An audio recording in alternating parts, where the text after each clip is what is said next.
Olá, pessoal. Começando na verdade, o primeiro episódio do canal Psicologia Atomista BR. Eu sou o Lucas Alves, psicólogo clínico, e comigo tenho a doutora Nina Rocha. Doutora, se apresente.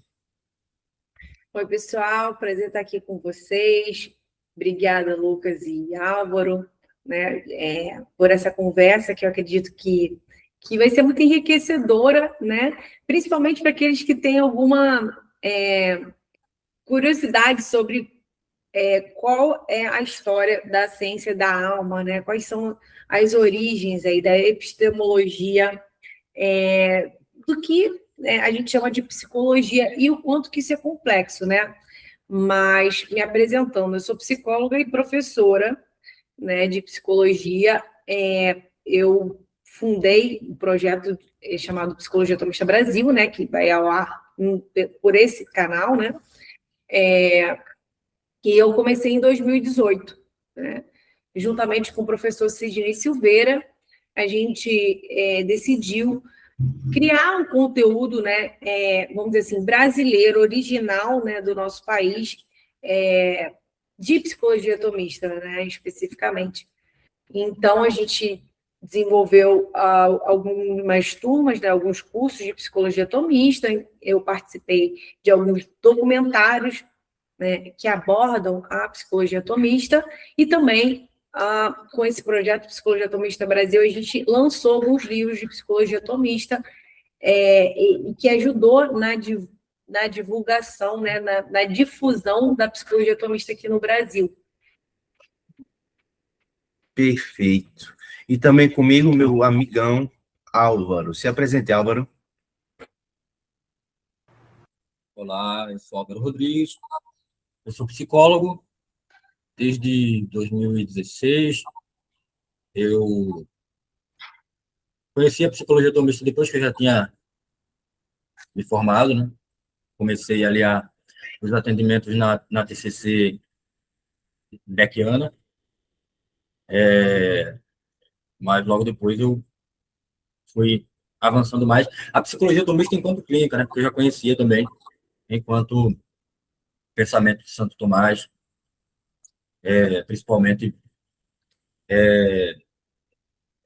com o padre Paulo Ricardo, etc. Já tinha tido algumas noções de algumas coisas que eu viria a encontrar lá. Também tinha ouvido falar de um livro de um professor que eu não cheguei a ler esse livro ainda, mas desde a época da faculdade, né, que é professor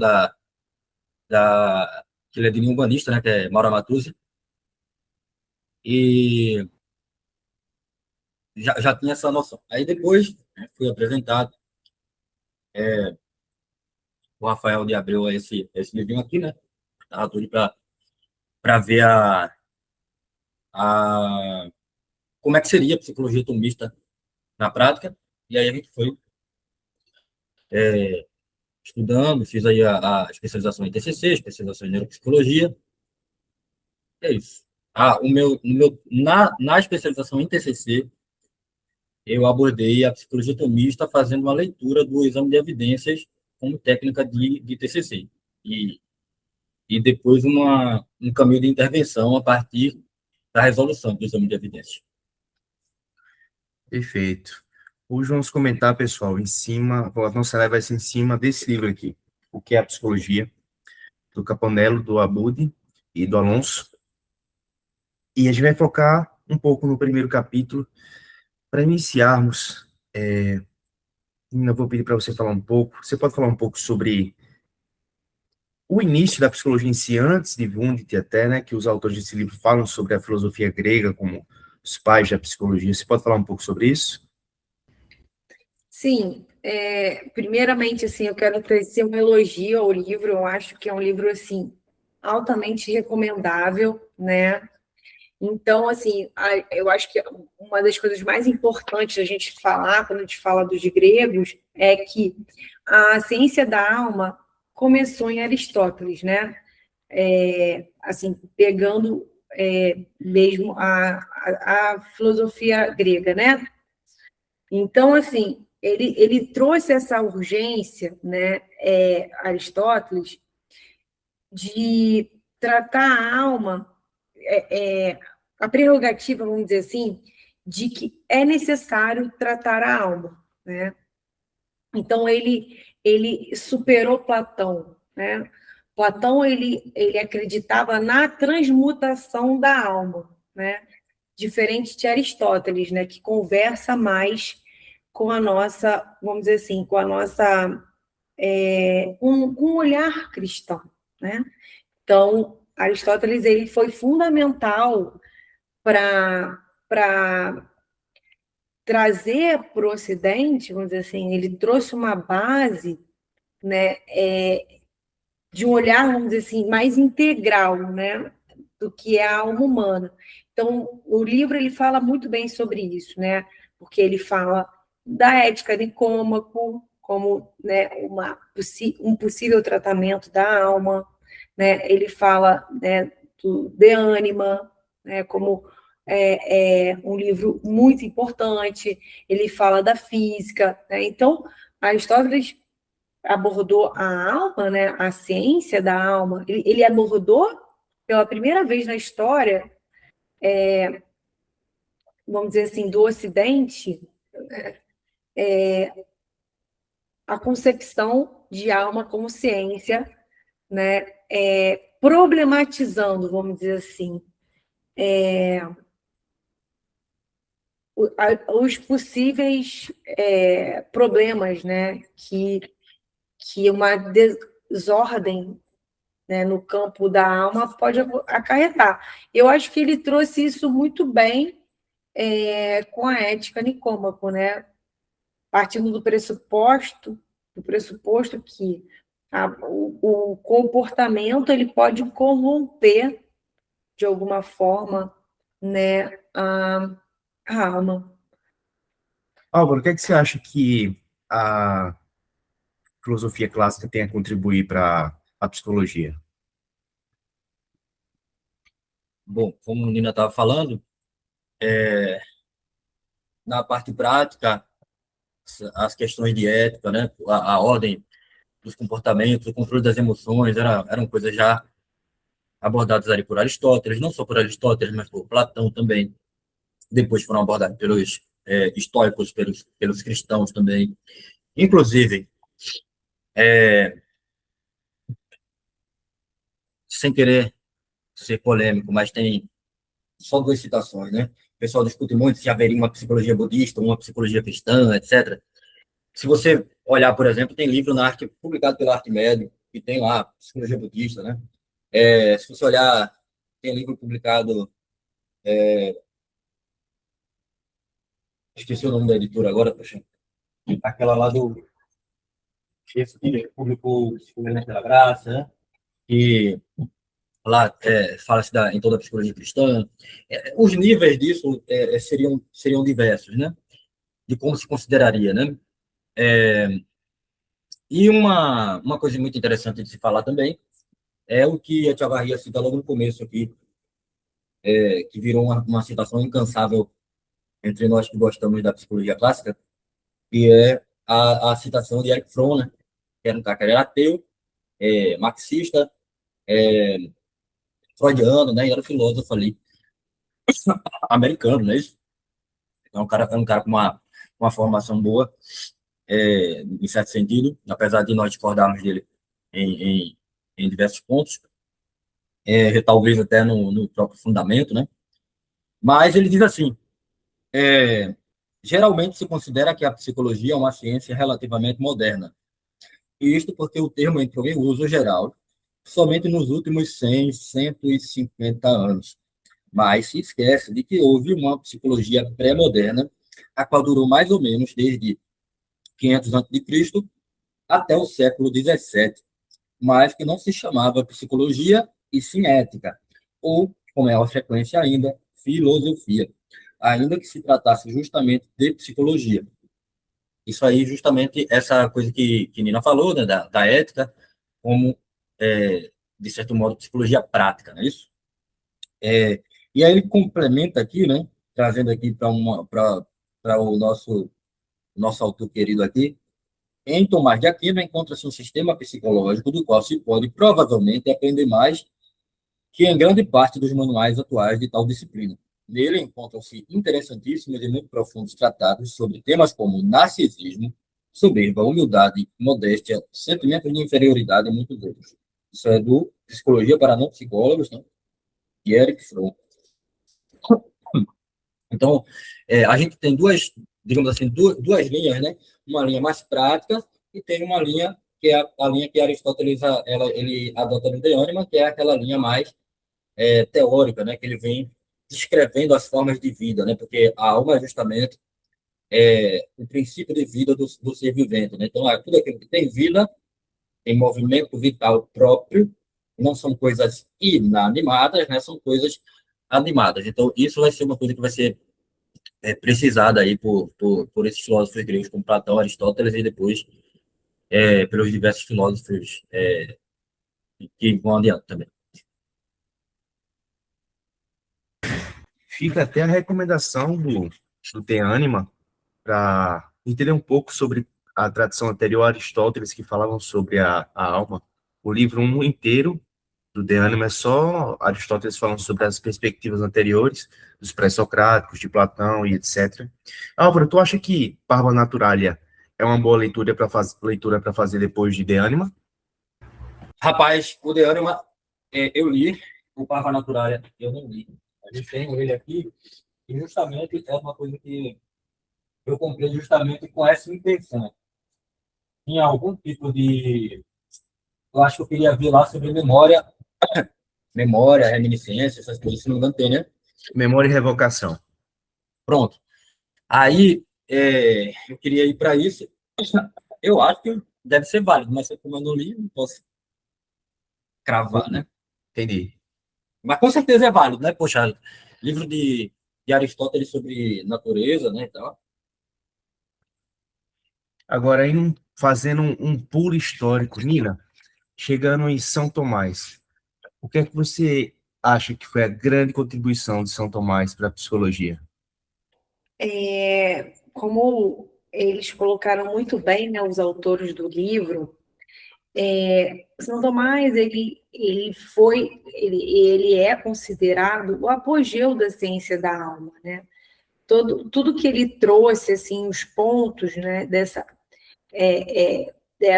vamos dizer assim, dessa antropologia, que é algo que é muito caro para a gente que está aqui, né, falando de psicologia do tomista, esse olhar antropológico, né, que ele trouxe, faz com que, de fato, quem tem contato com esse conhecimento, né, automaticamente, o psicólogo, a gente está falando aqui, né, de um pouco o que é psicologia, né? Então, a gente vai entrar no ofício do psicólogo. O psicólogo que conhece essa antropologia, né, ele sai de um nível e vai para outro, né?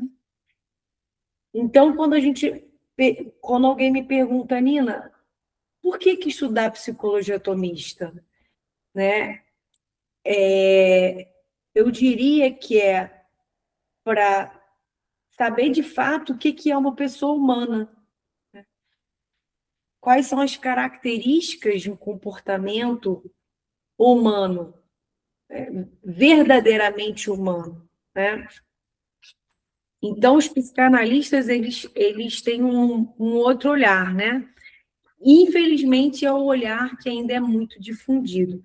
Então, fazendo esse contraponto, né, da psicanálise, que pega as pulsões, né, a parte animal, vamos dizer assim, como a mais importante, São Tomás seria um contraponto, né? Ele traz uma antropologia robusta, né?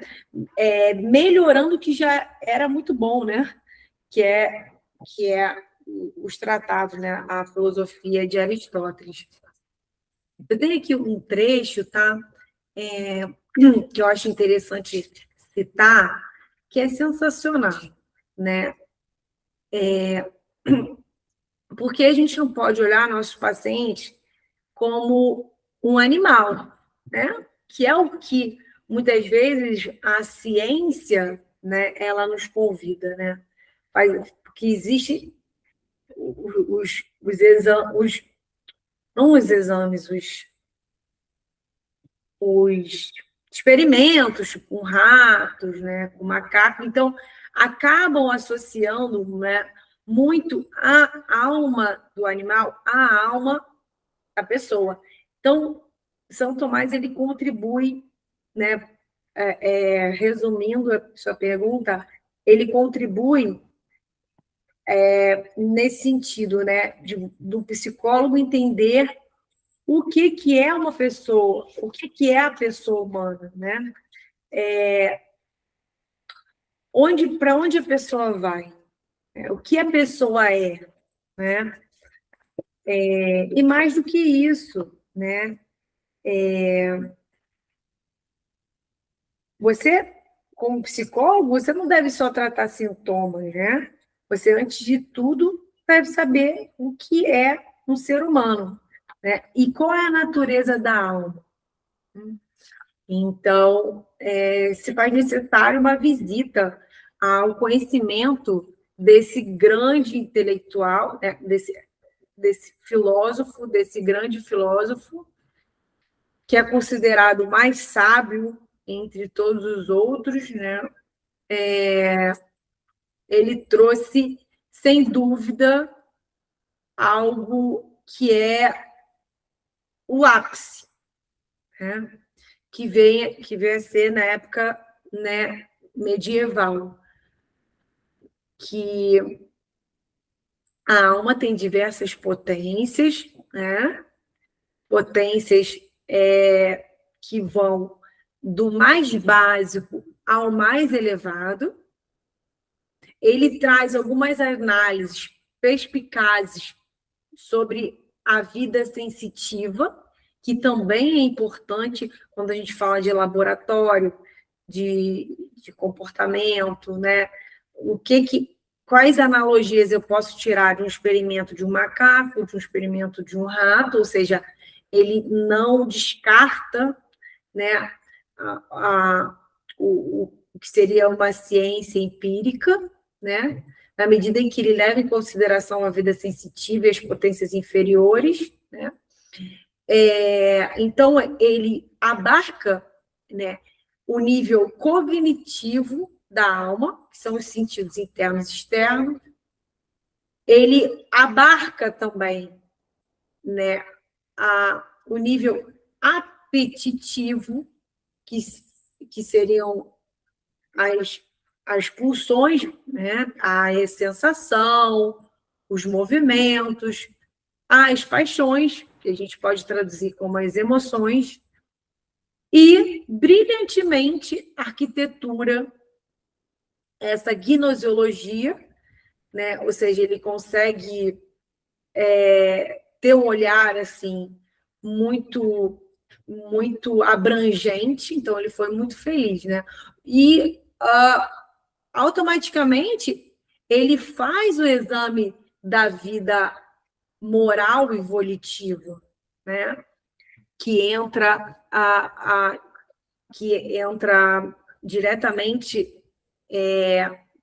no que Aristóteles nos contribui, né? Então ele vai abarcar, a teoria dele vai abarcar e vai melhorar, né, o que Aristóteles trouxe. E, além disso, ele traz as relações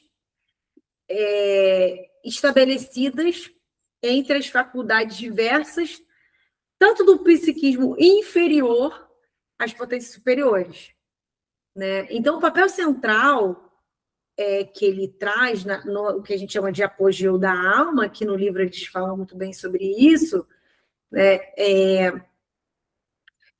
Consiste nessa ponte entre a sensibilidade, entre o que seria o humano, demasiadamente humano, com a inteligência, que aí seria uma potência puramente imaterial, que são as potências da alma, né? Que é a principal potência da alma. Então, inteligência e vontade são potências da alma, né? Para São Tomás. Então, existe um papel muito importante da inteligência. E então esse título, né, que ele tem de doutor da humanidade que ele recebeu, né, não é à toa, né? Vem justamente pelo fato de que ele trouxe a inteligência como algo fundamental no que tange a pessoa humana. Perfeito. Álvaro, ainda sobre uma psicologia em São Tomás, além da antropologia, o que também a gente pode pegar em São Tomás? Psicologia, acho que quase como pode ser até como uma consequência a própria ética, né? Porque, por exemplo, o paciente ele vai para você, por exemplo, com pensamentos obsessivos. Como você consegue ajudar ele a distinguir aquilo que está sob a responsabilidade dele e aquilo que não está? Essa antropologia, junto com o entendimento do que são os atos humanos, no sentido dessas potências superiores da alma que a Nina falou aí, a inteligência e a vontade, ou mais precisamente o intelecto e a vontade, né? Que essas potências é que tornam o ato plenamente pessoal, né? Que tem a ver com o entendimento das coisas e com a escolha e a execução das coisas de modo voluntário. Então, você ensina ao sujeito, por exemplo, a diferença entre o voluntário e entre o sensitivo não voluntário. Quando, por exemplo, ele se imagina, vamos dizer, batendo no cachorro, e ele entende que ele não demandou aquele pensamento, que aquilo ali não é algo que ele deseja, que aquilo ali não é algo que ele escolheria. Então, ele consegue se afastar disso de modo aquilo que Victor Frankl, por exemplo, falaria de objetivar a coisa, né? E que São Tomás falaria, a gente está fazendo uma reflexão, como se você estivesse olhando ali de cima, que esse ato aconteceu sem demanda, esse ato aconteceu sem que você... Na verdade, muitas vezes ele aconteceu justamente por uma desordem da paixão, do medo. E aí, você ajuda o sujeito a esclarecer. Isso aí já gera bastante tranquilidade para o sujeito, por exemplo. Então, a gente já está, inclusive, colocando aqui uma relação entre antropologia, ética e cuidados com pessoas com transtornos, por exemplo. Né? Eu trouxe aqui o toque, né? No caso, né? O sintoma de toque. O cara está com obsessão, tem que estar batendo no cachorro, e aí você explica para ele, ó, você quis isso aí? Não, eu tenho medo disso aqui, eu não quero ter esse pensamento. Então você vai fazer uma distinção com ele para poder ele conseguir entender aquilo ali e só isso já vai dar um relaxamento e um distanciamento entre ele e o sintoma, por exemplo. Então, a ética, que parece uma coisa muito distante, às vezes pode parecer uma coisa de tipo assim, que ética hoje em dia ficou certo e errado, certo e errado, certo e errado. É claro, ética é sobre certo e errado, mas é sobre o certo e errado que realiza o ser humano ou não. Né? Tipo assim, não se bota suco de manga como é que chama? No tanque de gasolina do carro esperando que ele funcione. Então, o ser humano ele também tem a natureza dele, né? Que aí vem a importância daquilo que a Nina tinha falado, né? Da natureza, da finalidade, que o Santo Tomás vai ajudar a gente a pensar sobre isso, e com e explicitando a coisa, né? Já pulou para Santo Tomás, né? Mas o livro começa lá com a história, né? Mas depois a gente vai voltando aí para isso. Mas toda boa psicologia, toda psicologia que ela não fique à deriva, ela vai estar ancorada em ciências filosóficas e também podendo ter, na verdade, Wittgenstein dizia que se a gente não quer abrir mão da verdade, né? Ela disse que o próprio filósofo não quer abrir mão da verdade, ele não pode, se ele considera a revelação uma coisa válida, ele não se valer de algum modo dela. E aí, uma psicologia que não explicita isso, ela tem uma visão do que é a natureza do ser humano, ela tem uma visão de finalidade do ser humano, mas ela não explicita. Um grande diferencial da psicologia tomista é fazer essa explicitação, né? O ser humano como livre, responsável, inteligente, com uma alma que ela não é meramente física, e isso dá para explicar em termos bem racionais, né? Por exemplo, uma ideia ela não é concebida num papel, a ideia ela é concebida de forma imaterial, ela é aquilo que é abstraída de papel. É, e por aí vai, né? Então a gente tem essa antropologia e essa ética, uma forma de, até uma forma de ver o mundo, né, que a gente poderia chamar de uma cosmovisão, presente em todas as psicologias. Onde não tiver, o psicólogo vai fazer um improviso com a dele, né? Tipo, não tem como fugir disso. Então a gente faz de modo explícito. E outra autora que fala disso também é Magda Arnold, e ela dá uma explicitada nesse negócio também, né? E esses autores aqui também vão trazendo isso, tanto que eles vão parar lá em definições, né? Lá no finalzinho do livro, eles vão para definições, o que é a psicologia, qual é o campo, é um tipo de ciência arquitetônica que fica ali no campo da filosofia, segundo os autores, etc. Não sei se eu mais compliquei do que... Você explicou bem, você explicou bem. E dando outro salto temporal, a gente chega em Wundt. E é dito que Wundt é o pai da psicologia moderna, né? A psicologia científica. E você consegue fazer um panorama de quem foi Wundt e se ele é realmente o pai da psicologia, etc., ou se a psicologia nasceu com ele? A gente demonstrou que não, né? Mas para fins argumentativos, vamos focar nisso. Bom, nós estamos falando de autores, né, que falaram muito bem, né, expressaram muito bem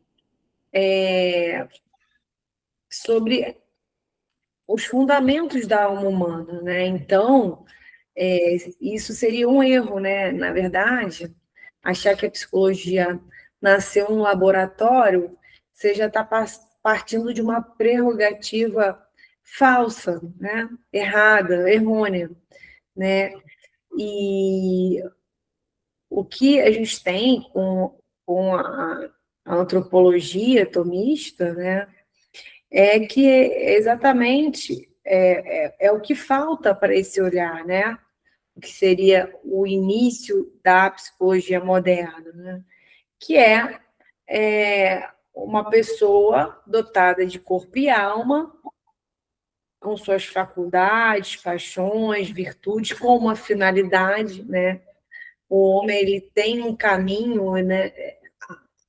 Ele tem suas crises e um psicólogo que não entende, né, que existe um processo, um psicoterapeuta que não se vê em processo, que não se questiona, né, em termos de finalidade de vida, né, de alguma forma acaba negligenciando isso até na própria clínica, né? É o que a antropologia atomista tem nos oferecer é uma riqueza muito maior, né, do que o que hoje a gente erroneamente entende como psicologia, vamos dizer assim, né? Que ela seria algo oriundo de um laboratório, né? De algumas pesquisas. Então, é simplificar, é empobrecer. Esse livro, eu acho que ele explica muito bem essa questão, né, Lucas? O quanto que é complexo você definir o que é psicologia. Por isso que ele começa com uma frase. Eu achei legal, né? O título se tratar de uma pergunta, né? Por isso que ele começa. Esse título é muito, muito interessante, que ele já faz você pensar, né? Que a gente está falando de uma epistemologia, né? Então, o psicólogo ele não pode ser aquela pessoa que não entende de história, ele precisa entender do que se trata a real psicologia, o que é psicologia na realidade. E a gente não tem essa resposta sem a ajuda da filosofia. Então, o psicólogo que se preze, ele precisa tratar a pessoa inteira, não sintoma. Ele precisa entender que, se ele não sabe disso, ele está atendendo de forma superficial. Perfeito. Eu acho que para finalizarmos, eu deveria falar um pouco sobre a pergunta que você comentou, Nina. Começando com você, Álvaro. O que é a psicologia? Olha, a gente pode fazer diversas definições, né? Mas vamos lá. Vamos começar pela definição especulativa, no sentido, não do especulativo no sentido moderno, né? Mas pela definição teórica, precisa, ali aquela coisa bonitinha definida, né? A psicologia, então, seria a ciência da alma, né? Conhecimento sobre a alma. Aí, o que é psicologia? Pronto, começamos bom. É um conhecimento sobre a alma. Vou além ou eu paro aí? Pode ir além. Tá. Aí a gente tem vários jeitos de usar também a palavra psicologia. Se fala, por exemplo, de psicologia dos povos, tipo, no sentido de você ver. Não, tem um livro de Wundt que tem esse título, né? Não vinculem a isso. Mas psicologia, por exemplo, a psicologia de Álvaro é essa, a psicologia de Nina é essa, a psicologia de Lucas é essa. Tipo, o jeito de funcionar, a gente fala disso, né? Mas, obviamente, isso aí não é a definição da ciência, da psicologia. A gente fala também de psicologia aplicada, né? A prática da psicologia, que não é uma psicologia, vamos dizer assim, não é psicologia pura, né? A meu ver, a psicologia pura, acredito que os autores vão nessa linha, é aquela psicologia que descreve o que é a alma, quais são as suas potências e mostra a abertura dela para certas relações. Por exemplo,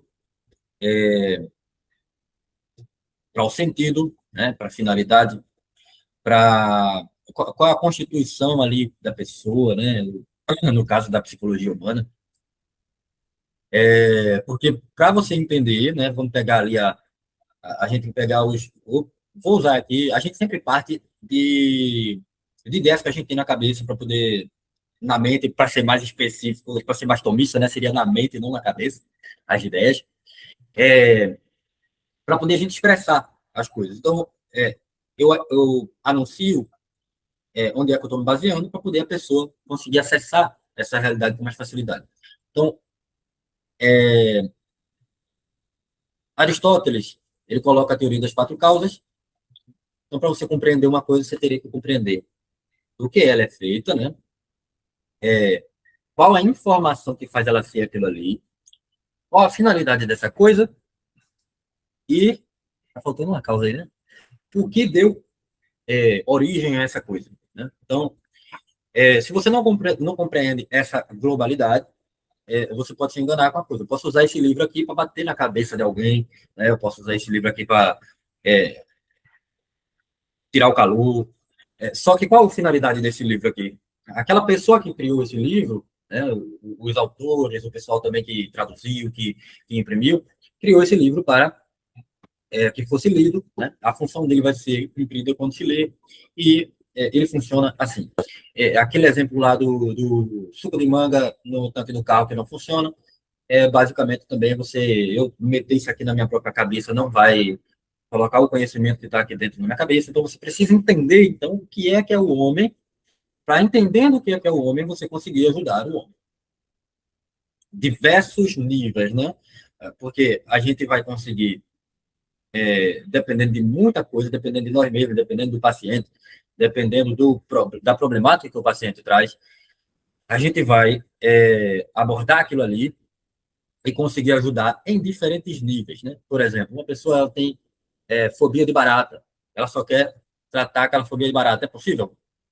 Geralmente é possível. Agora, uma pessoa que ela tem uma vida muito desorganizada, não sabe os próprios, as coisas que ela valoriza, etc. Então, como é que eu posso fazer? Ela está ansiosa, eu vou ensinar ela a respirar, a pensar diferente, ou vou ensinar ela também a organizar a própria vida, ajudar ela a encontrar esse caminho. Então, tipo, a gente vai, então, precisar dessa base teórica para saber até o que a gente pode fazer e o que a gente não pode fazer. Porque sem isso, a gente só repete coisas e não pega o todo, né? Porque a gente vai pegando a parte, né? E fica sem o todo. É como, por exemplo, para encerrar, frustração é uma coisa boa? A princípio, não, né? Só que dentro de um processo de amadurecimento, é boa. Então, como é que a gente julga isso? Isso é um julgamento ético, isso é um julgamento também antropológico, isso é um julgamento filosófico. E também, podemos dizer, também científico, né? Porque a gente vê ao longo do tempo que atinge aquela nossa finalidade ética de o ser humano viver bem, conservar a própria vida, viver em sociedade, se desenvolver, florescer, quando ele tem frustrações e supera as frustrações e que isso é necessário para a vida, que, enfim. Então, a gente precisa entender esses fundamentos para poder a gente ir além. A psicologia, a psicologia teórica, ela dá essa base, né? Perfeito. E aí, Nina, o que é a psicologia? Bom, então, essa pergunta é uma pergunta muito complexa, né, Lucas? E eu acho que para poder entender bem essa questão, eu recomendo vivamente a ida ao livro. Inclusive, a gente vai ter um link para quem quiser adquirir o livro, que de fato essa resposta é muito bem colocada por esses 3 grandes autores. Eu achei interessante esses pontos, né? Porque é muito difícil essa pergunta, né? Responder essa pergunta. Então, a gente tem que pensar o que não é psicologia, né? E o que é psicologia, e a pluralidade, né, do que é a psicologia, os diversos campos que a psicologia atua, né, que o psicólogo atua, né, os diversos campos em que a alma humana precisa ser levada em consideração com as suas devidas potências, né? Ou seja, da melhor forma possível. Então, assim, a título de recapitulação, podemos resumir o estado atual da psicologia com os seguintes pontos. 1. Equivocidade do termo psicologia, a ponto que não é possível distinguir se se trata de uma ciência unitária e única ou antes de um conjunto heterogêneo de conhecimentos diversos com pouca ou nenhuma conexão entre si. 2. Crescente dificuldade em determinar seu objetivo material e formal e em estabelecer seu método.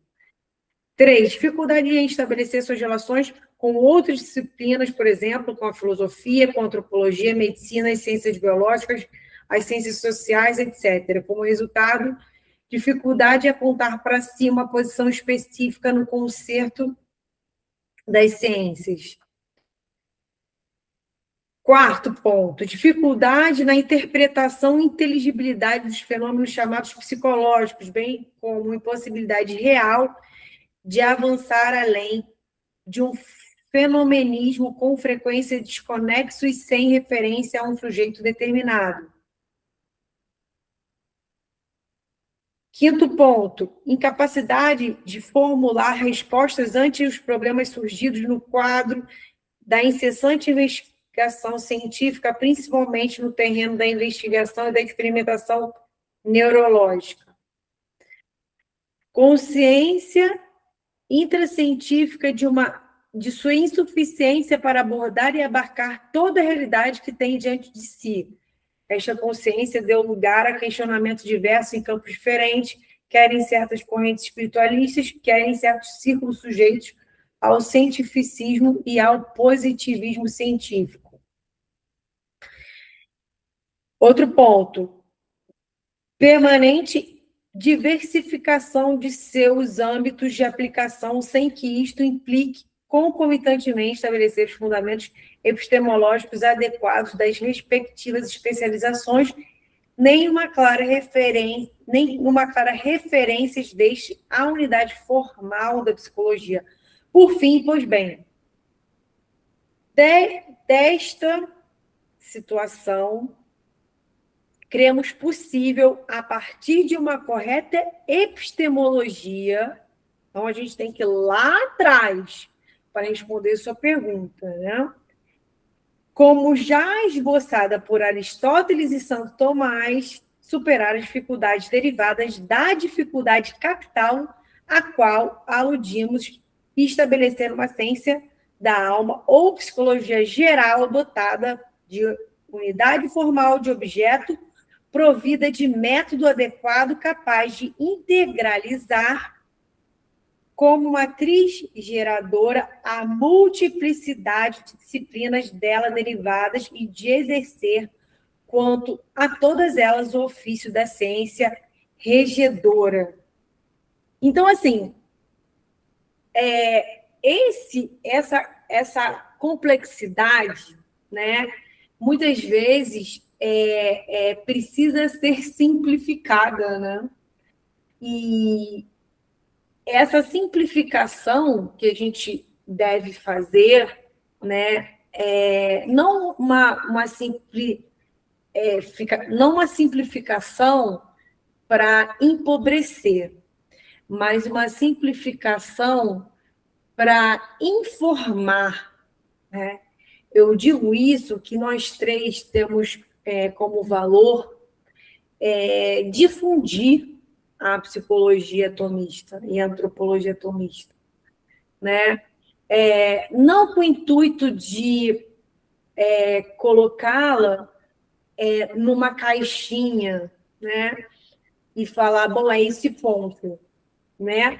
Mas para falar da importância, né, desse olhar, dessa antropologia, né, para a formação de psicoterapeutas e na atuação como terapia altamente eficaz. Você fala de uma abertura, né? Eu vou trazer para um ponto que eu acho muito importante. É a abertura que o tomismo dá. O tomismo ele não é um fechamento, mas ele é uma abertura e um ponto de partida ali e uma ajuda para você organizar as coisas, né? Santo Tomás, ele vai ajudar muito a gente nisso, né?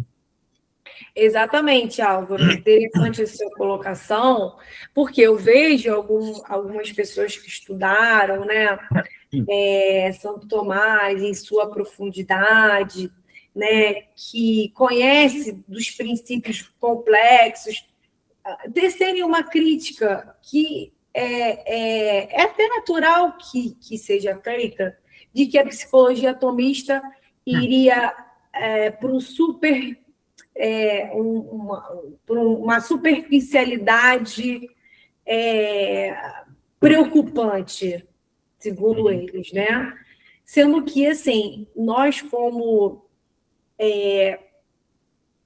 terapeutas, nós temos o dever, né, de traduzir isto, né, de forma mais, vamos dizer assim, simples possível, não para empobrecer, mas para informar. Uma coisa, né, sobre o que a Mina falou, é que essa coisa da simplificação que ela fala, é da gente pegar os pontos específicos, né? Aprofundar em pontos específicos que as pessoas estão precisando, digamos assim, por exemplo, etc. Né? Porque, por exemplo, o fazer clínico de psicologia atomista, né, então vai chegar e a gente não vai ler esse livro aqui, né, não vai ler esse livro aqui, ensinar o cara sobre a ciência especulativa da alma, né? Claro, a gente vai ensinar algumas coisas, como essa, por exemplo, que eu disse lá no caso do toque, no caso da pessoa, por exemplo, é, que tem transtorno de personalidade borderline, por exemplo, aquela paixão forte, né? A gente vai ensinar a essa pessoa como esses âmbitos eles interagem e como eles têm uma certa autonomia. E a partir disso vai conseguir essa coisa justamente da regulação, né? Entendendo até que ponto a pessoa é responsável pela emoção, até que ponto não, quando aquilo afeta o nosso corpo de um jeito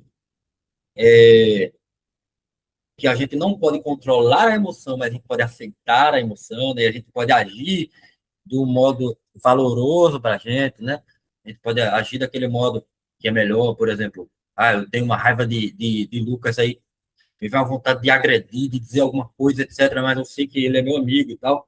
Aí, mesmo com a raiva, né, eu aceito essa raiva, né, eu não fico julgando essa raiva, não pode estar essa raiva, é porque o negócio já surgiu, né, eu não consigo controlar tiranicamente, né? São Tomás falava do o controle é político, né?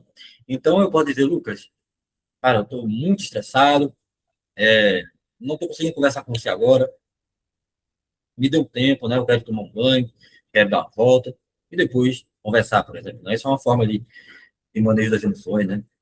Então a gente vai especificar, a gente vai trazer aqueles pontos, né? Onde a gente precisa aprofundar e aí a gente pode disso derivar diversos modelos. Eu escrevi um texto um tempo atrás que falava um pouco disso, que era uma teoria geral, modelos específicos e práticas específicas, né? Digamos assim, né? Porque a teoria geral nunca muda, os modelos mudam e o individual sempre muda, né? Porque cada sujeito ele é diferente, né? Não adianta, eu estou fazendo um protocolo para depressão aqui no sujeito, aí hoje ele chega para mim e diz assim, olha, passei numa entrevista de emprego, preciso ir nesse emprego, você poderia falar comigo hoje sobre o emprego? E eu digo assim, não, fala do protocolo, cara. Né? Não dá, né? E fica a colocação, meu caro. Nina, quer falar mais alguma coisa? Então, não adianta o psicólogo, né, como o Álvaro colocou, só tratar dos sintomas, né? Mas é importante que ele saiba o que é uma pessoa humana, Perfeito. coisa que muito psicólogo não sabe. É verdade. E aí surge a psicologia moderna, né? A gente pode falhar por Técnicas dois. sem antropologia também não funcionam. A gente pode falhar por dois extremos, né? O extremo da ausência de teoria abrangente, né? E o extremo também da não especificação, principalmente em certos casos em que a gente precisa ser mais específico, né? São ajustes finos, são coisas específicas ali que a gente precisa mexer. Então, a gente precisa diferenciar entre vamos dizer assim, né? A gente foi bem longe agora, né? Mas uma psicoterapia que seja uma psicoterapia geral, que é recomendada para algumas pessoas, no sentido de vou te ouvir, vou te ajudar a resolver os problemas, vamos supor, né? Uma das abordagens, né? Mais parecida com a rogeriana, por exemplo. Vou te ajudando aqui, te ouvindo, etc., e, e acolhendo e tal. Outra pessoa não pode precisar, por exemplo, que você realmente ensine coisas a ela, então tem desenvolvimento de habilidades, conhecimento, certas pré-condições ali que a pessoa precisa. Outra pessoa, ela deixa eu lembrar aqui, pode se beneficiar de uma terapia muito mais específica em determinado ponto.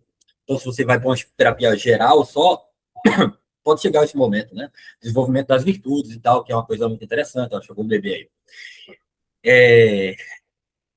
Desenvolvimento das virtudes, mas, inclusive, a prudência, ela tem um papel fundamental em você dirigir como é que vai ser isso, né? Porque você precisa, por exemplo, ajudar o sujeito a, por exemplo, lidar com essa raiva dele do modo que seja mais prudente, né? Do modo manejável, etc. E, claro, que o máximo possível que ele conseguir, que ele enraize nele esse modo de ser paciente, né? Com as próprias emoções, manso também com as próprias emoções e com os outros também, né? E capaz de perceber também os próprios limites. Porque, veja só, quando você diz assim, o sujeito que ele se afasta, eu me afastei para poder não agredir meu amigo, isso mostra uma percepção de limite, né? Que ali a gente pode entrar com a questão da virtude da humildade, a percepção do limite, né? Percebi o meu limite, então eu vou. E a coragem para mudar, né? Aquela postura é, que as terapias contextuais, né, Nina, vão trazer, que é de aceitação e mudança, né? Tem avanço, né? E uma aceitação, né? Isso aí, traduzindo em termos tomistas, a gente poderia dizer assim, uma coragem, uma magnanimidade para ir para frente e uma paciência, uma humildade para aceitar aquelas coisas que não se podem modificar agora ou que tem que modificar de um outro jeito. E a criatividade, aquela coisa que a prudência pede, né? Que a prudência é a verdadeira flexibilidade cognitiva, né? Apontando para a verdade, né? Não, a flexibilidade cognitiva não deve ser só para regular as emoções. Deve regular as emoções, mas também ajudar o sujeito a se aproximar da realidade, né? Exatamente, né? Como ele aborda esse aperfeiçoamento das potências, né, através dessa disposição para fazer o bem, né? Então, o psicólogo, quando ele entra em contato com o tomismo, com a antropologia tomista, ele passa a ter uma visão não só mais realista, mas uma visão mais positiva, né? E,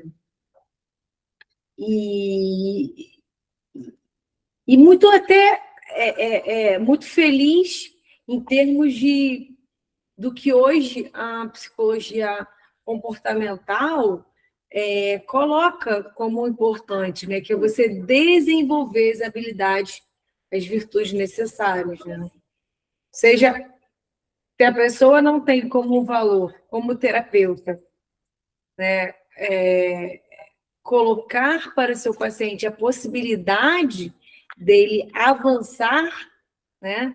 No sentido de se aperfeiçoar nas virtudes, ele está perdendo uma oportunidade muito importante de realizar o trabalho dele de forma eficiente.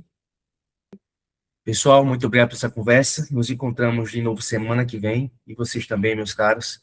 Até a próxima.